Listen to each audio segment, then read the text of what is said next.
রাজ্য জুড়ে শিখে উঠেছে নিরাপত্তা, একই সঙ্গে দুর্নীতি ও ঘুঘুর বাসার মতো বিভিন্ন জায়গায় জাল বিস্তার করেছে, মাথা চাড়া দিয়ে উঠেছে বেআইনি নির্মাণ।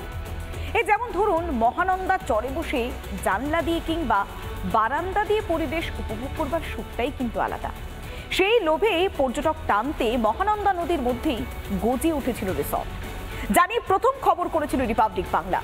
প্রকৃতির ভারসাম্য নষ্ট হচ্ছে এবং একই সঙ্গে অনুমতি কাটছিল। কাদের অনুমতি নিয়ে সরকারি জমিতে এই নির্মাণ হয়েছিল সেই প্রশ্ন প্রথম তুলেছিল রিপাবলিক বাংলা।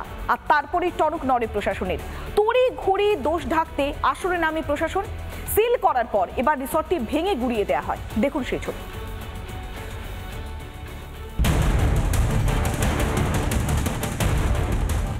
মহানন্দা নদীর মধ্যেই গজিয়ে ওঠা এই বেআইনি রিসর্ট নিয়ে প্রথম খবর করেছিল রিপাবলিক বাংলা। বেআইনি নির্মাণ, প্রাকৃতিক ভারসাম্য নষ্ট সহ প্রশাসনের নজরদারি নিয়ে প্রশ্ন তুলেছিল রিপাবলিক বাংলা। এবার গুড়িয়ে দেওয়া হলো এই নির্মাণ। রিপাবলিক বাংলার যে খবর করেছিল সেই খবরে কার্যত সিলমোহর পড়েছিল সেদিন, যেদিন এই রিসর্ট সিল করা হয়েছিল।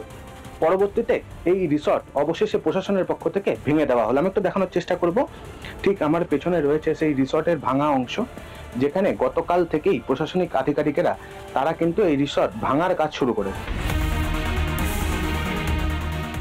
রিসর্টের মালিক অবদেশ যাদবের নামে লিখিতভাবে অভিযোগ জানানো হয়েছে শিলিগুড়ির প্রধাননগর থানায়।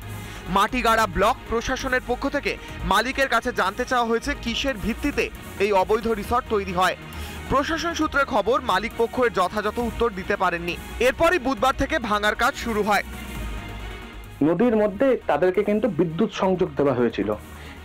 অন্তত 10টি খুঁটির মাধ্যমে দূর থেকে বিদ্যুৎ সংযোগ এসেছিল এই রিসর্টে, অবৈধ রিসর্টে, যে রিসর্ট ইতিমধ্যে ভাঙা হয়েছে। রিপাবলিকের খবরের আগে কিন্তু প্রশাসনিক আধিকারিকরা তারা কিন্তু শীত ঘুমেই ব্যস্ত ছিলেন।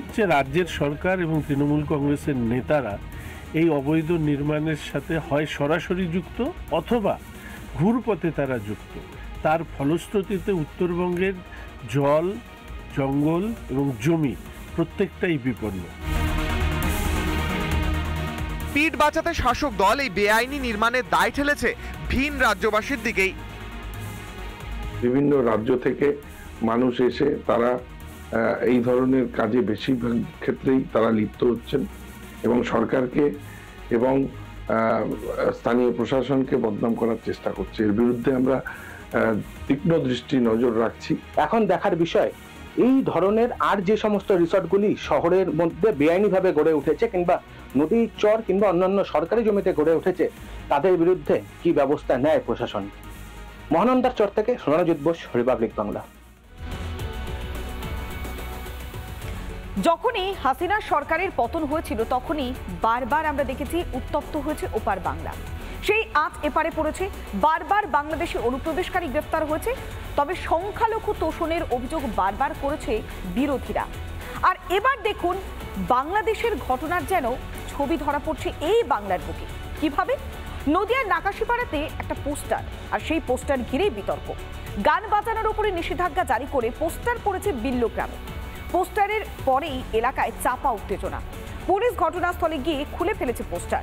বিরোধীদের দাবি, সংখ্যালঘু তোষণটাই কাল ডেকে আনছে বাংলার জন্য।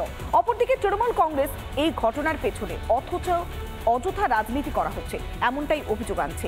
কিন্তু প্রশ্ন এই জায়গায়, এইভাবে পোস্টার কারা দিল, কেন দিল, কি উদ্দেশ্যে দিল? একাধিক প্রশ্নের উত্তর কিন্তু অধরা। এই সেই পোস্টার, এমনই পোস্টার পড়েছে নদিয়ার নাকাশিপাড়ার বিল্লগ্রামে। এলাকায় করা যাবে না কোনো গান বাজনা, পোস্টার দিয়ে ফতোয়া জারি বিল্লগ্রামে। আমি যেখানটা দাঁড়িয়ে আছি এটা নদিয়ার নাকাশিপাড়া থানা এলাকার গোপালপুর। আর এই গোপালপুরে এই ঠিক গাছের পেছনেই লাগানো ছিল একটা পোস্ট, যেখানে লেখা ছিল যে এই এলাকাতে কোনো রকম মাইক বা গান বাজনা করা যাবে না। এলাকায় যে কোনো অনুষ্ঠানে নিষিদ্ধ গান বাজনা, ফতোয়া জারি মসজিদ কমিটি। নাকাশিপাড়ার বিল্লগ্রামের তালিবানি ফতোয়া। যদিও এই পোস্টারে খারাপ কিছুই দেখছেন না ফতোয়াকারীরা। এখনকার বয়স্ক মানুষদের হার্টের সমস্যা, যার কারণে এখানে বারবার বারণ করা হয়। বারণ করা সত্ত্বেও কেউ শুনতো না। অন্য টাইমে মুখটা ফাঁকা পেতে এখানে এসে সব দুমদা রাখা বাজায়, যার কারণে গ্রামবাসীকে সবাইকে জানিয়ে এই যে এখানে একটা বোর্ড লিখে দেওয়া লেখা ছিল যাতে শব্দ দূষণ যাতে না হয়। এখন শোনা যাক স্থানীয় পঞ্চায়েতের সদস্য কি বলছেন। জোরে জোরে ডিজি বাজে, মাইক বাজে, সেই কারণে ওই সমাজের লোক আলোচনা করে বললো যে এত শব্দ হয়, তাহলে আমরা একটু গ্রামের সমস্ত মানুষ আলোচনা করি। ওই সমাজের মানুষ বলল যে তাহলে আমরা মাইক বাজানোটা বন্ধ করব। বিরোধীরা রাজ্যের শাসক দলের সংখ্যালঘু তোষণকেই এর জন্য দায়ী করছেন। মমতা বন্দ্যোপাধ্যায়ের যে সরকার চলছে, সেই সরকার পশ্চিম বাংলাকে পশ্চিম বাংলাদেশ প্রতিষ্ঠা করার জন্য একের পর এক তিনি বাজেট শুরু করেছেন। মমতা ব্যানার্জির রাজত্বে প্রশ্রয়ে মজত্বে এটা চলছে। কত বড় দুর্ভাগ্য, সোশ্যাল মিডিয়ায় সেই খবর হওয়ার পর বোর্ডটা খুলে নিয়েছে। গতকাল স্থানীয় থানার আইসি তার নির্দেশে এবং স্থানীয়রা মিলে কিন্তু সেই যে বিতর্কিত যে মন্তব্যের যে পোস্ট ছিল সেটাকে খুলে ফেলে দেওয়া হয়। নদিয়া থেকে পলাশকান্তি মণ্ডল, রিপাবলিক বাংলা। অন্যদিকে বর্ধমানে মোহন ভাগবতের সভাগিরে জটিলতা। রবিবার আরএসএস এর তরফে এক সভার আয়োজন করা হয়। সভায় সাউন্ড বক্সের অনুমতি দেয়নি প্রশাসন। সভাস্থলের কাছে স্কুল, আর সেখানে সোমবার মাধ্যমিক পরীক্ষা রয়েছে। সেই কারণকে দেখিয়ে এবার অনুমতি দিচ্ছে না প্রশাসন। সভার অনুমতি চেয়ে এবার কলকাতা হাইকোর্টের দ্বারস্থ হয়েছে আরএসএস। বিচারপতি অমৃতা সিনহার এজলাসে মামলা দায়ের করা হয়।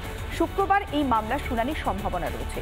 রবিবারের সভায় যোগ দিতে ইতিমধ্যেই বর্তমানে পৌঁছে গিয়েছেন মোহন ভাগবত।